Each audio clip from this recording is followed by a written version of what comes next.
Bramborough back with some Grand Tactician Civil War. Got a Union campaign going here in version 1.07 live, no longer beta. Right, so we are right toward the end of October 1861, which means winter is about to set in.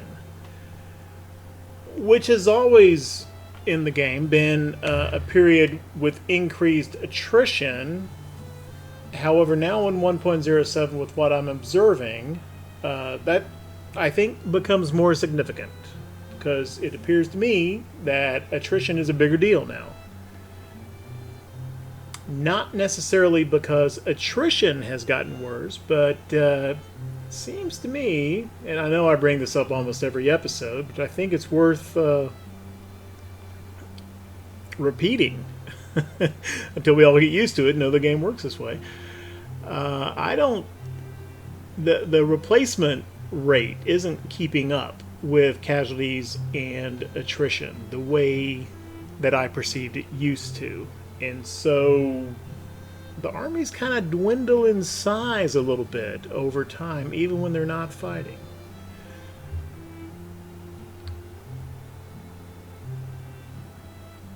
So, I don't know if we're going to have any fighting in this episode. That's really going to be up to Johnny Reb, who I presume suffers from the same conditions. And overall, we do have a fairly healthy advantage in men fielded. We've got almost somewhere between 30 and 35,000 more men fielded than does the Confederacy. Not all of those men are in our field armies, however. We've got some men in our rear echelon commands and in fort garrisons. Overall, I don't know. Both sides have quite a few forts from game start. Okay. I don't have any plans to initiate a battle this episode, is what I'm going for there. At least in terms of a tactical battle. We do have this little pocket of forts here, which I would like to clear because then we can get ships further up these rivers, and I think I would like to do that. And that would also... We do have railroad connection down into Nashville, but opening up the Cumberland River, which is also infrastructure, I believe would help economic and supply conditions in this area as well. So basically in Missouri, my plan is just for Lyons, Missouri Army to hang out where he is. In Northern Virginia, my plan is for McDowell and Patterson to kind of hang out where they are. In West Virginia, McClellan, let's get rid of that front line. I'm still... He gave him orders before, but he's still under orders just to move up north of Charleston a little bit, hopefully to get within range of this supply depot, because he's not doing too hot for supply. He's drawing his... Yeah, I just loaded the game so it's not showing supply flow. But he's drawing... For some reason he's drawing supply from up here, not from this supply depot. So I'm just going to move him up closer. And for now, Grant is finishing up his fort here. However, he might have to move. The Cumberland Corps up at Louisville, or across the river from Louisville, is at full readiness and ready to go. I'm going to bring him down the river to start besieging forts, even though it's wintertime. He's going to take some attrition hits, but I want to get those things cleared out. The thing is, there's this little army of Mississippi that has been bopping around this area and currently does not have too many men.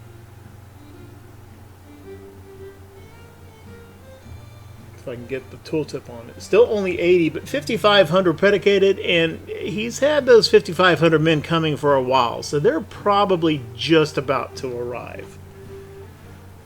I think the Cumberland Corps would be big enough to handle the Army of Mississippi in a tactical battle. But if it comes down here, besieges the fort, and then the Army of Mississippi comes over and gets involved, then that could cause issues in the siege. And we might not be able to convert that into a tactical battle because it's the presence of a fort. So what I'm going to do is I'm going to wait until this fort is complete, so that if necessary, Grant can move down the river here, or just march over. It's not very far, and if needed, I don't want to move him unless I have to. So that's kind of the plan for what the armies are going to be doing. Other than that, continuing to recruit a few brigades at a time. Let's see. Let's just look at our recruiting commands over here in the Eastern Department at Harrisburg, Pennsylvania. We've got a couple brigades available here, infantry brigades. Some more artillery being recruited. And I've got some cav here that they're recruited, but I'm just leaving them here for now. They can train up, and I've just got them ready for later. They're not costing very much because they're only like 500 apiece. The cav we have out with the field armies now is fine for their almost strictly scouting role. And then in the, let's turn that garrisons off. In the Western Department, similar sort of thing. Got a little bit of artillery recruiting, got some cav here, and a couple of infantry brigades available, with some more having been recruited. And to be honest, a lot of these infantry brigades that are being recruited, they're not staying established brigades. Several of them have gone to the field armies and then been folded into existing brigades, which are being kind of diminished, not only after battle from casualties, but as I've been harping on, by attrition as well.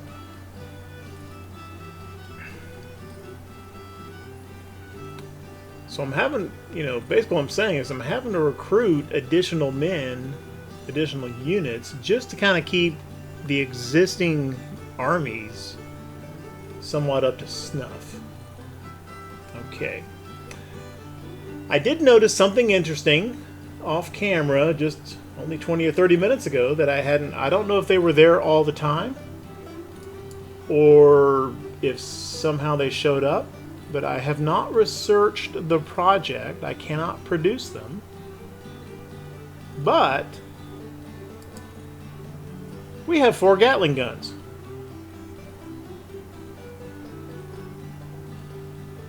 Only 4, but we got them. Well, how can we not put Gatling guns into service? There's got to be something we can do here. So what I think I'm going to do is came up with this idea.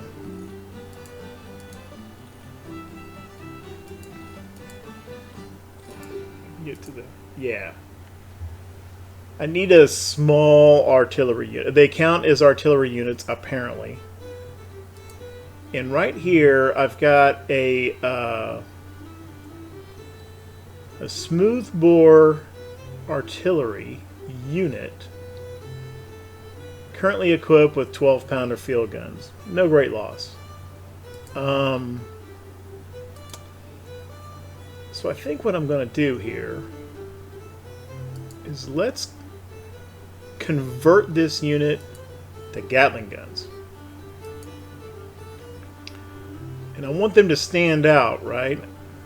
Like kind of And it seems like for such a scarce weapon, it would kind of make sense that there would be an independent little unit directly responsible to the Corps Command or the Army Commander. So I'm going to separate Tidball out like this. And I'm going to rename it the I think in the Army they would probably call it something like a heavy weapons platoon or a heavy weapons company. It's 56 men. They have 4 guns. I'm going to call this the Gatling Company. And I'm going to keep it under the command of Tidball. Tidball's a pretty good arty guy. And we're going to give him some fancy uniforms of some type. How's about some yellow coats and some kind of flashy, gaudy trousers here?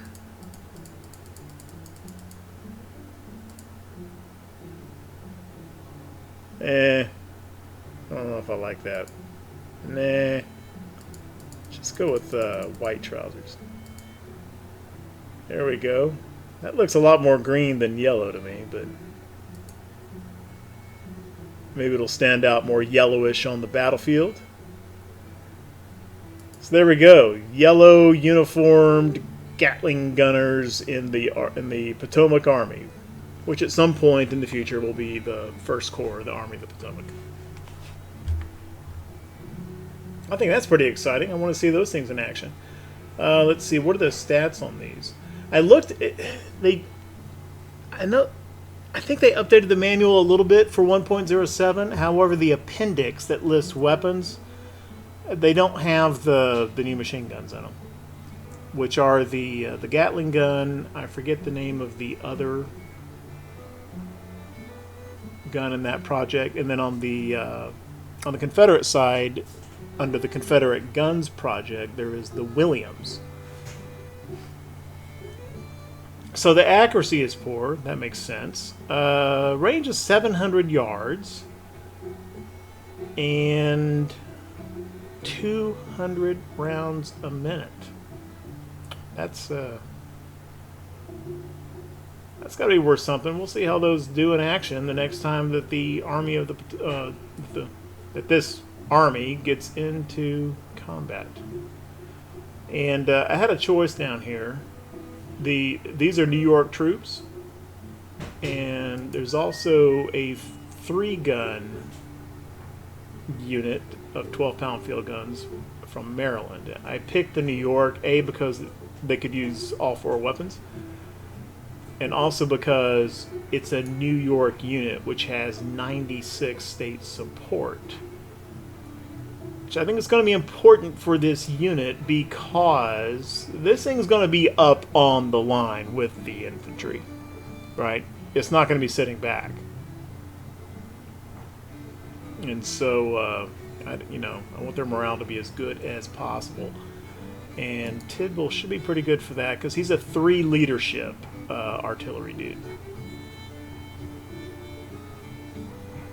And then when one of those other recruiting batteries comes up in the Eastern Department, we'll backfill with another smoothbore unit for Hunter's Division.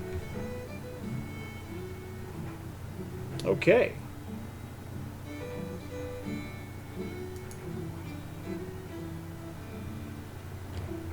Other than that, I can't think of anything else to talk about before we get time rolling.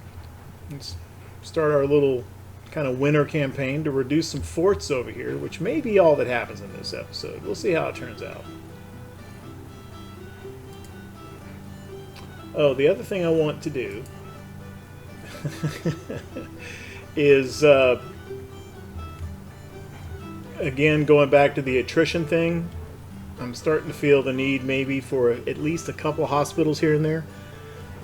These 2 armies have the benefit of a hospital that we already began the campaign with in Washington. They've got a hospital modifier here.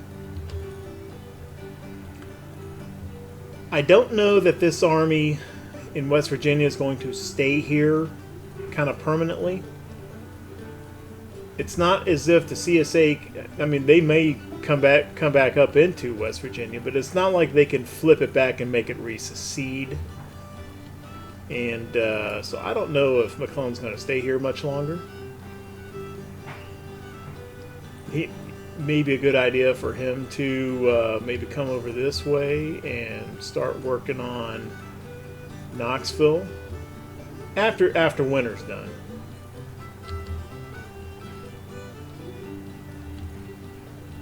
But I'm thinking we're going to have armies operating in this area for quite a while, right? Nashville isn't totally secure. We're going to be working on these forts for a while, I think. I think there's going to be more fighting against Confederates in this area. Polk's army is still here. There's going to be a campaign against Memphis. I think it would be worthwhile to go ahead and drop a hospital in this area near Nashville.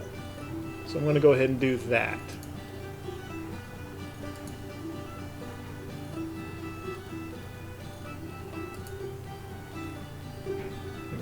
Kind of edge it a little bit over this way so that the Cumberland Corps on siege operations hopefully will be within range of it. Let's go about like here.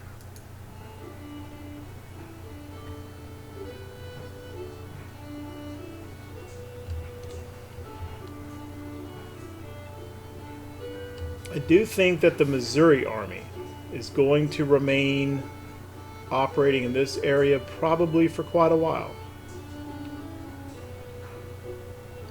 And I'm of two minds on whether to put a hospital back here in St. Louis or just go ahead and put it out here someplace. As far as I can tell, federal buildings, you know, industries and IIPs, they get affected by changing hands. And then supply depots can actually be burned down. I don't know if federal buildings get quite affected the same way. They might. I should probably look next time I see a federal building change hands. I'm kind of thinking put a hospital, maybe go ahead and put it right here near Rolla.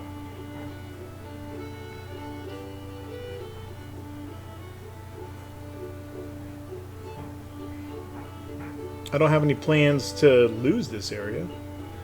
Maybe a little forward, but I'm going to go ahead and do that. On the other hand, if I put it back up here,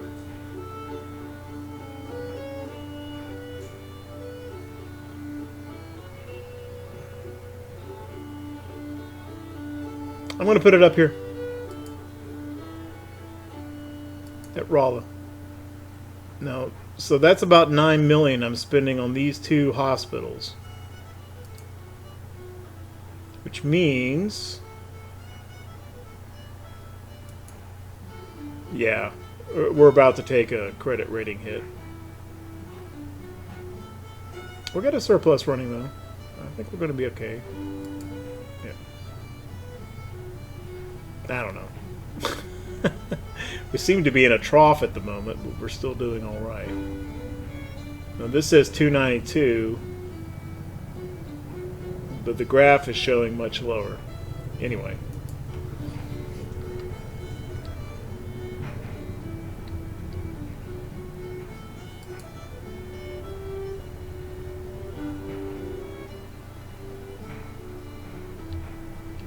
There's the Army of Mississippi, still bopping around. Who is this? McClellan has arrived at his destination. Is he close enough now? Get away from my hospital.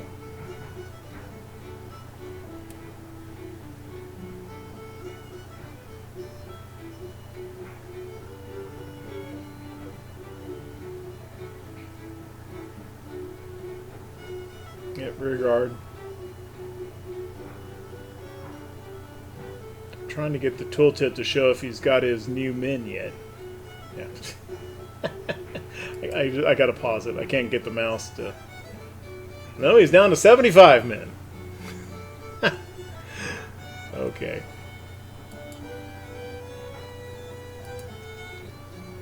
Is McClellan close enough to get supply now? How's his situation? There, that looks a lot better. That looks a lot better. Yeah. And I think I'm perfectly fine for McClellan to pass winter quarters right here. Pass the winter in quarters right here.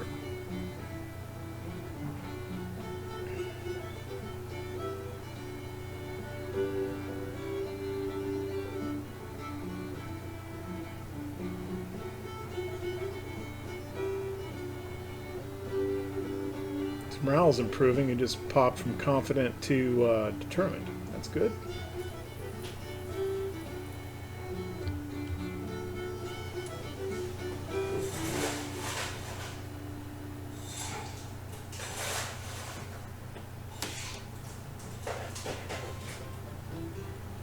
I think we will remain probably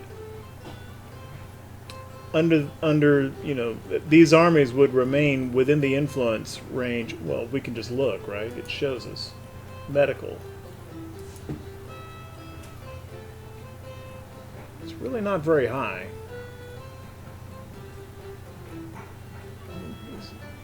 Influence extends about to here, but that could be partly just because of IP ownership.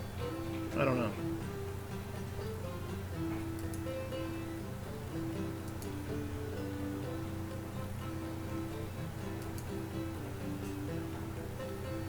Historical flavor? No more Pony Express.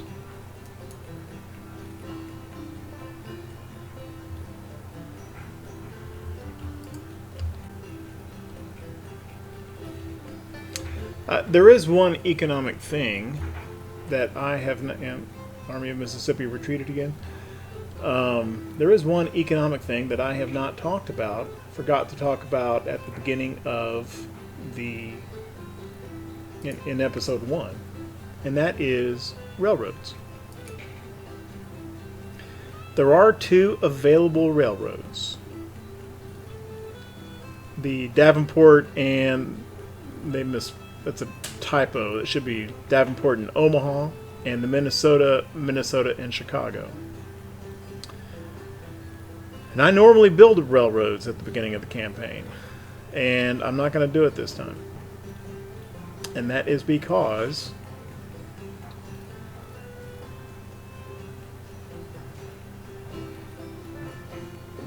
$108 million for the Minnesota and $87 million for the Iowa. And I do not think that the benefits of these 2 additional railroads are worth that kind of expenditure, or waiting for industry subsidies to fill up. Because even with subsidy money, it's $17 million for the Iowa and $22 million for the Minnesota. And in the last campaign, when I completed, it was a CSA campaign, but I completed the Texas Railroad and started the second one. And, you know, I didn't see the rail capacity bump up, and it's just not clear to me that it's worth the expenditure. So, now, I think that part of why they're not really providing me that much, at least to my perception, is that goods flow, I don't think they have quite right yet, and I think I've mentioned that before. And there's discussion in the dev branch, Steam discussions about that, where they're trying, where, you know, the devs and some player tester folks are talking about what really is the right number, but what it is right now in the game by default, it doesn't seem quite right. And that may be minimizing the effect of railroads to a relatively local area, and these things are way out west. where we typically don't have a lot of armies operating. So, anyway, I'm not spending the money. Certainly not out of the treasury, and I don't even want to spend the subsidies on them because I just think there's better things to spend our industrial subsidies on. Okay, enough about that.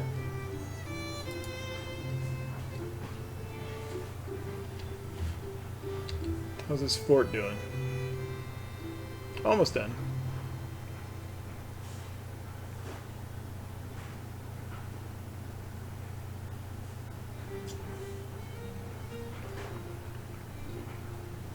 This Army of Mississippi is kind of caught in some kind of decision loop. It keeps wanting to come retake Nashville, but it just doesn't have the men. Even when he gets his additional troops, just not going to have the men.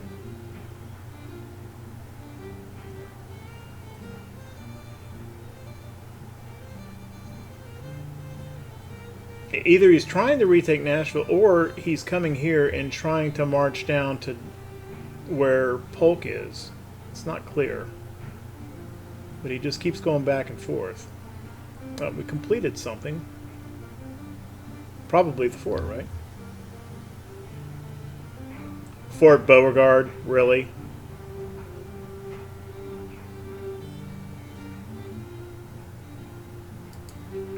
No. I don't think it's going to be Fort Beauregard. How's about... this is so nice. You can just go straight to the fort off the map instead of hunting for it.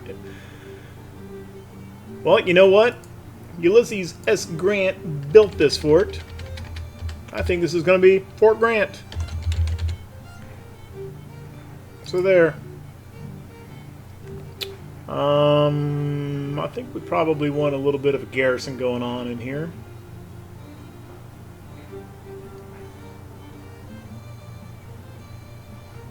So let's recruit one. From somewhere in the west, so they don't take so long to get there. I'd really like to use Kentucky troops, but Kentucky...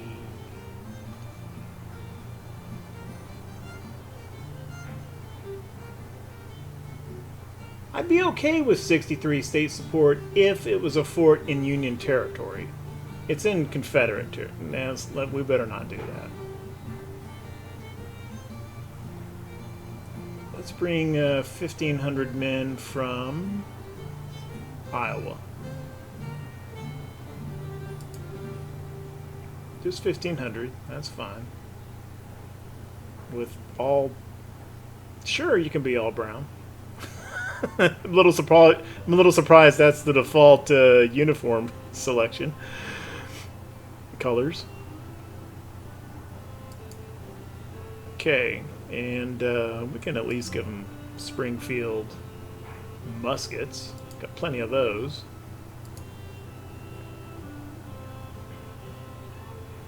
I think that's fine.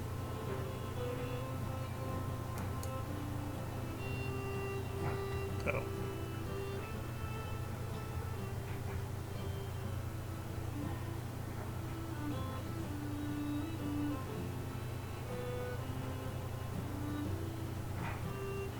Why did I not change the name? I thought I did.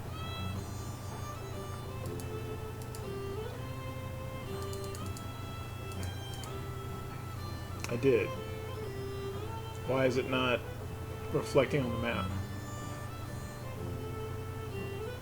Oh, let's also get a political officer in there.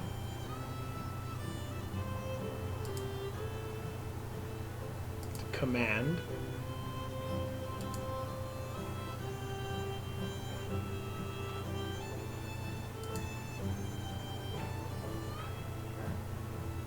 Let's go with Craig. We could use a little bit more state support in Missouri. I don't know if it'll do that much, but it won't hurt.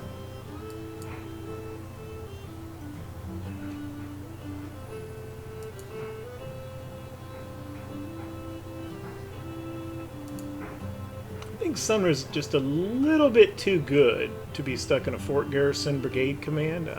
He probably needs to find at least one of them available to come to a field army later in the campaign.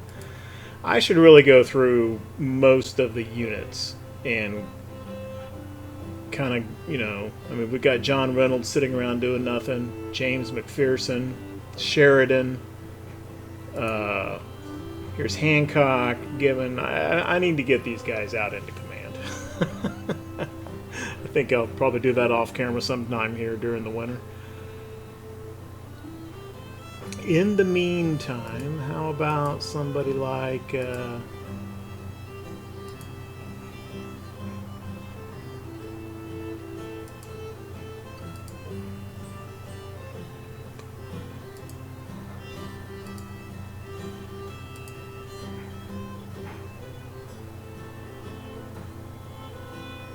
sure, Lovell.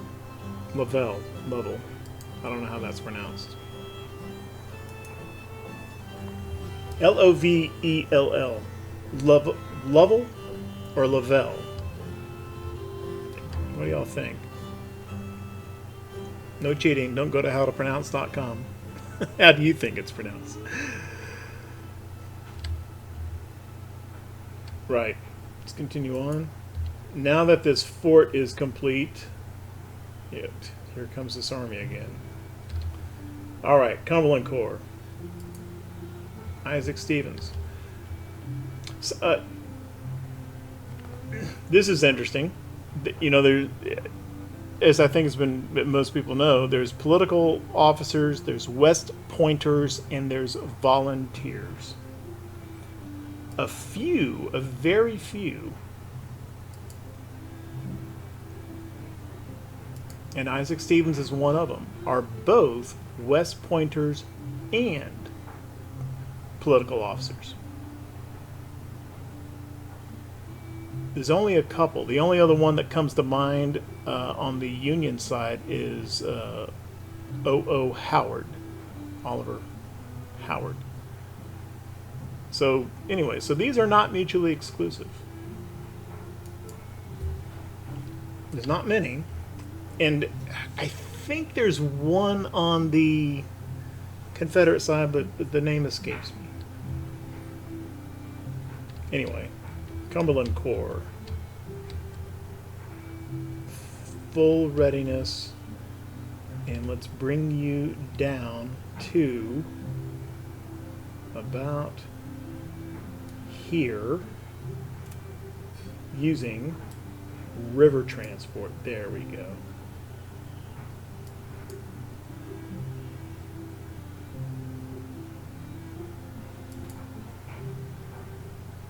Now let's see what kind of attrition mess he gets into trying to reduce Fort Hyman. Which, as I've mentioned before, in my opinion, really ought to be considered part of Fort Henry, because that's my understanding is that's kind of how the real life Fort Hyman was configured.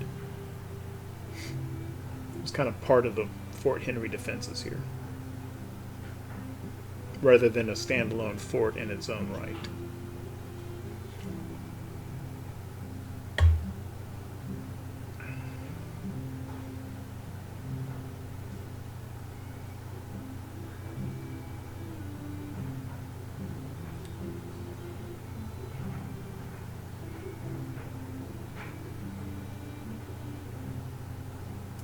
France messing around in Mexico.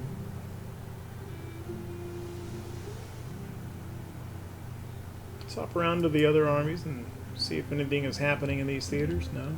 Here's the little Missouri State Guard. They're at Lebanon building their own supply depot there.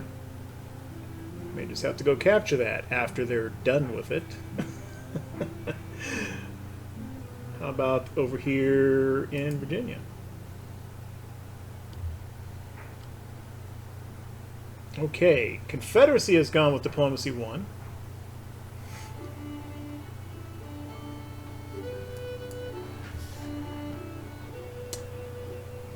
Well, Army of the Shenandoah has moved a little bit. They're not right stacked. They're moving now, as a matter of fact. Where are you headed to? And how many men do you have? You get about 20,000.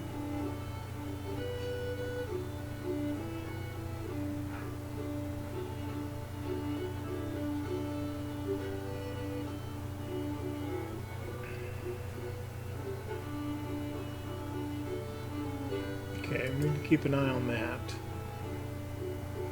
Okay, the Cumberland Corps is here. I don't want him to inadvertently engage 2 forts at once. So let's just kind of bring him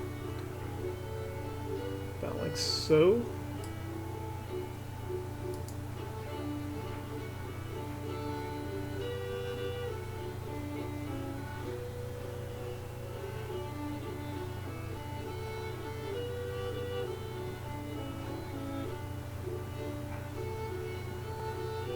Where's the Army of Mississippi right now? Oh, got past Grant.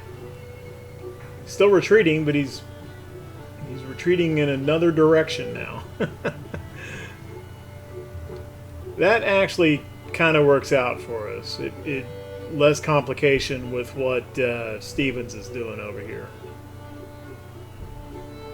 Yeah. So now the $1,000,000 question is, he's only got a few artillery. Does the game think that this is in our favor? Not really. Looks like it's a toss-up.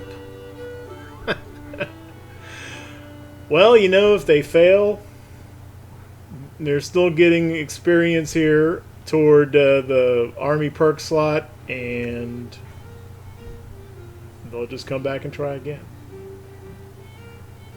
It's not a disaster if that siege doesn't work out the first time. Jeff Davis permanently elected.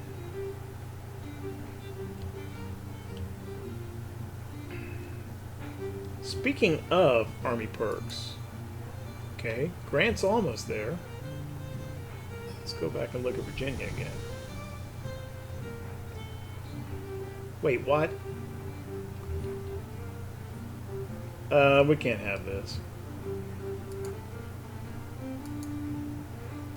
What is this nonsense? You took my supply depot away. See, there's just enough room where he can come up through this way and not come within McDowell's combat radius. So I didn't really have him positioned very well. Okay. Well, guess what? If we can get our Gatling guns into operation here.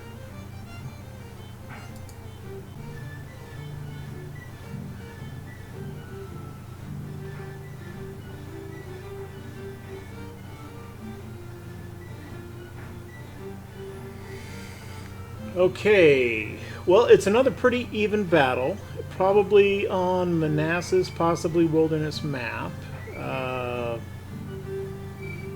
19,500 men versus our 23,500. Both sides have gotten a few more guns than at our last meeting.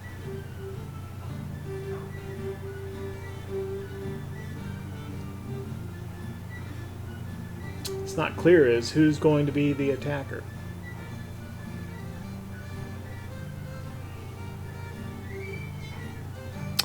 Well, that will all be seen in the next episode, where McDowell will be fighting Jubal early once again, pretty much on the same side as their last battle.